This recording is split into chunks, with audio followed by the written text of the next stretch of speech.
See, our minds have become messed up, and they're now filled with pollution. TV screens and magazines, we're beginning to look for a solution. Plastic surgery, diets, and pills, but still not seeing any form of improvement. We've stacked up all these dollar bills, but still not sure what to do with them. We began to chase women and fornication to the point our girls don't even know whose baby she's carrying. We're so afraid of commitment, but have no problem with damaging. She has your kids now, but you're still not even contemplating the possibility of marrying. See, this is what happens when we neglected Allah's best examples. You called her Mary, we call her Maryam. A woman who was perfect since birth, the best to walk the skies and the best to walk the surfaces of earth. The most exalted of all women, that's why she was dedicated an entire chapter in the Holy Quran, the final revelation in which there'll be none after. She was the best of all women, and to society she should be leading the way. I mean, that's why our women be dressing like her, because just like Mary, when Allah decrees something, we hear and we obey. See, Mary used to cover up. Despite everything they used to say, she would hide in hibernation, and to Allah she would pray. And when she was visited by angels in the form of men, she said if you fear Allah, you would go away, because in the presence of men, she would not stay. But anyways, today we're taught to be against segregation, before in support of all forms of liberation. To free yourself from the clothes that only lead to your degradation. Why do you gotta cover your face for? We gotta see your identification. But little do they know her identity's right there. A woman who fears Allah and commits to her religious obligations.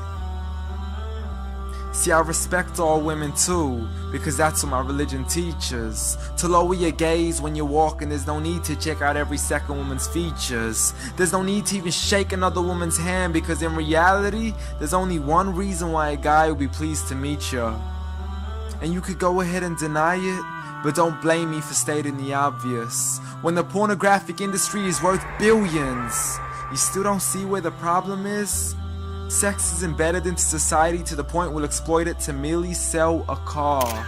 So you can act like this is all new to you, but you know for a fact how innocent we really are.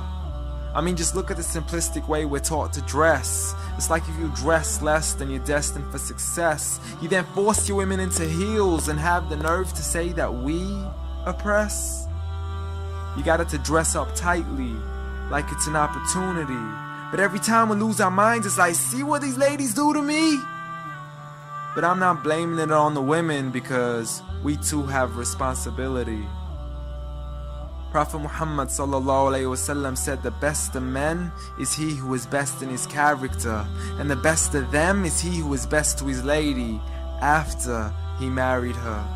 He was the best to his wives. I mean, just take a look at Aisha.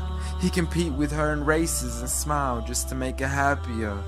So when you do marry, do so with the intention of paradise is where you plan to carry her. But before you plan to carry her to the altar, maybe you should alter your decision. Cause if the only reason you're marrying her is for the outside, then realize you're gonna be locked inside of a prison. For that reason, Prophet Muhammad ﷺ said marry for 4: beauty, family, status, but most importantly her religion. Because a woman without religion is a woman who could do with a bit of extra wisdom. We're meant to grow old together, mercifully, so we can be protected under Allah's supervision. But relationships are a mess, and there's no guarantees you're gonna be a survivor. So be kind to her, and know that Allah will be kinder. Be a man who stands in front, but also a man who can stand beside her. And if you're still looking for that good girl, don't go chasing after behind her. Rather search to find Allah first, for once you find Him, you're guaranteed to find her.